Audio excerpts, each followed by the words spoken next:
Dearest love, I chanced upon an interesting story. This couple had some issues. Both of them had been in the military, and the man had taken early retirement, and now the woman was a high-ranking member in the military but seemed to be having some mental problem. The husband noticed it. She had started therapy but missed many sessions. The man saw the danger to him and their kids, which included a stepchild, and he was trying to take them away to their grandparents, and this resulted in more arguments, which resulted in the police being called to their house twice already. When the police came those 2 times, they had not seen any physical evidence of a fight or abuse on any of them, and so they had done nothing. The police had told the man when they were leaving the second time that if there had been a handprint on the cheeks or some kind of bruising, they could have acted on it, but now they just have to leave them to settle their dispute. The man called a 3rd time that day. He told the police he had been locked in the garage by the wife. The police asked him questions as to what had happened, and as he was explaining, they heard a gunshot, and they asked what had happened, and he shouted that his wife had shot him, and before the words were out, again and again. For 4 times the wife shot him, and the police called out to him on the phone, but there was no response anymore. When the police got to the house, the man was dead in the garage in a pool of his own blood.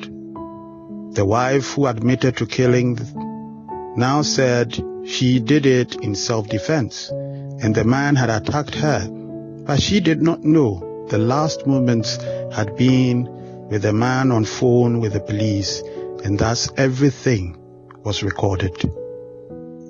A high-ranking military woman with a job to protect and defend others had taken the life of the same man she said she loved and lived and had children with. The poor man that had been in danger and had reported it could not be helped because he did not look good enough as a victim. And when the evidence was obtained that he was indeed in danger, he was dead and gone. The woman was sentenced to life in prison without a chance for parole. But no matter what punishment you give, he is dead, and the children have lost a dear father they had felt more attached to and safe with. There is a time when you wonder which world we are in, for the truth may be staring us right in the face, but we seem preconditioned as to what is good, right, acceptable, and possible. And worst of all, we believe the devil, demons, witches, and people with evil intent are the ugly ones. So no matter how things look in reality, we still go by what we already have in our minds. Today, someone may be in their last moments, suffering in silence because they have cried out many times, but no one had believed or understood them.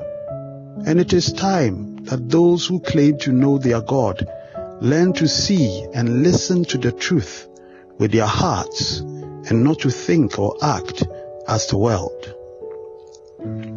So then, my friends, because of God's great mercy to us, I appeal to you.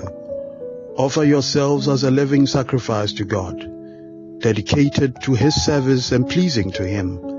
This is the true worship that you should offer.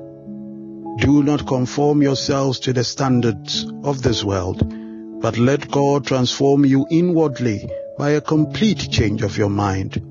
Then you will be able to know the will of God, what is good and pleasing to Him, and is perfect. Romans chapter 12, verses 1 and 2. Stay blessed, trust and obey, for there is no other way.